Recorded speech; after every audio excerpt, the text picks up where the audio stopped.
मेरा गांव में तो आपका जंगली जानवर कोई नहीं आएगा, न सुअर आएगा, न सुअर आना चाहिए, न भालू आना चाहिए, न रेख आना चाहिए, न गुलदार आना चाहिए। जो आएगा मैं उसको ठिकाना लगा दूंगा। तुम्हें जो करना फिर कर लो। और जो अधिकारी मेरे से रंजिश रखेगा फिर मैं उस अधिकारी से व्यक्तिगत रूप से निपटूंगा। अब ऐसा बहुत हो गया। देखो साहब, आपने क्या पॉलिसी बनाई, क्या पॉलिसी दी आपने भारत सरकार को? अभी तक आपने क्या ऑर्गेनाइजेशन किया है कि भाई ये भालू यहाँ अचानक कहां से आए इतने, ये गुलदारों का हमला क्यों हो रहा है यहाँ पे? तो ये अब जो है जनता के रास्ते से नहीं, मैं कहता हूँ सारे गाँव वालों, भालू बनाओ, वर्षा नहीं होता वर्षा, जिसे मारते उसको वर्षा बनाओ। इनसे मांगने से, सरकार से मांगने कुछ फर्क नहीं पड़ेगा। तुम्हें कोई कुछ भी हो जाए पहाड़ में, कुछ भी फर्क नहीं होने वाला। आप भालू बनाओ, वर्षा बनाओ, वो तो दुनिया बंद हो गई, वो बनाओ, मैं देता हूँ और मार दो, ठोक दो इनको। और जो अधिकारी तुम्हारे साथ कोई कार्रवाई बात करता है तो उसको भी उल्टा लटका देंगे, टांग देंगे। अब ये बहुत बर्दाश्त करते हमने। क्या करोगे? फांसी लगाओगे, जेल डालोगे? हम तैयार हैं, मैं सारे केस ले लूंगा आपके ऊपर। लेकिन देखो साहब, अब ये नहीं चलेगा कि हमने आपको ज्ञापन दिया, आपने ज्ञापन लिया, इन्होंने ऐसा बोला, ये औरतों, ये बच्चों वाली बात हमारे साथ नहीं चली। इस क्षेत्र में बच्चे स्कूल नहीं जा पा रहे। क्या संज्ञान ले रहा हमारा सांसद?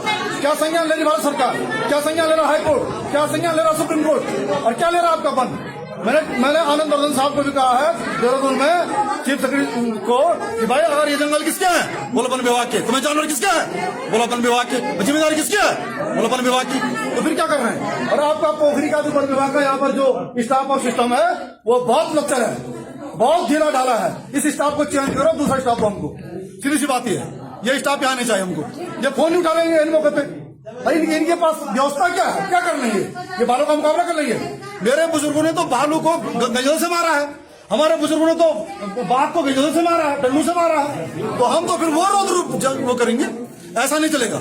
अब जो सरकार को जो करना करे, हमको फांसी लगाए। लेकिन मैं आपको डेपो साहब कर रहा हूं अपने विभाग को कि मेरे गांव में, मेरी बाउंड्री में आपका जंगली जानवर नहीं घुसना चाहिए, वो आपकी जिम्मेदारी है। हम ठोक देंगे उसको, साफ और सीधी बात। अब नहीं कि जी नारे लगाओ जिंदाबाद, ये क्या बंद हो, ये हमारे बस का नहीं है, ये हम नहीं करेंगे। हम सीधे इनको वो करेंगे, ठिकाना लगाएंगे। और जो अधिकारी हमसे पर्सनल वो लगेगा उसको हम टांग देंगे, हम जेल जाएंगे, फिर आएंगे उसके बच्चों को पेटेंगे, फिर कूटेंगे साले को। अब क्या करें? जैसे मेरे पढ़ने लेना कर अपने हाथ में, हम ले लेंगे, क्या फर्क पड़ता है? तो ये अब ऐसा रोज रूप रखना पड़ेगा। ये अरे यरा करके हमको तो सरकार बचाएगी, कोई बचाएगा नहीं। स्कूल में हमला हो गया, क्लासरूम से बच्चे को उठा के भालू ले गया, तो मोदी जी ने उप क्यों नहीं करा? अमित शाह जी ने उप क्यों नहीं करा? ये बड़े सांसद बनते हैं, यहाँ बड़े नेता बनते हैं उत्तराखंड में, क्यों नहीं बिल ले आते संसद में? क्यों नहीं सुप्रीम कोर्ट में नाम डालते हैं? क्यों नहीं रहा सुप्रीम कोर्ट संज्ञान? मतलब उत्तराखंड के बच्चों का कोई मतलब नहीं है। और कह रहे हैं चुनाव में आएंगे, अब वोट भी ये जानवर देंगे इनको।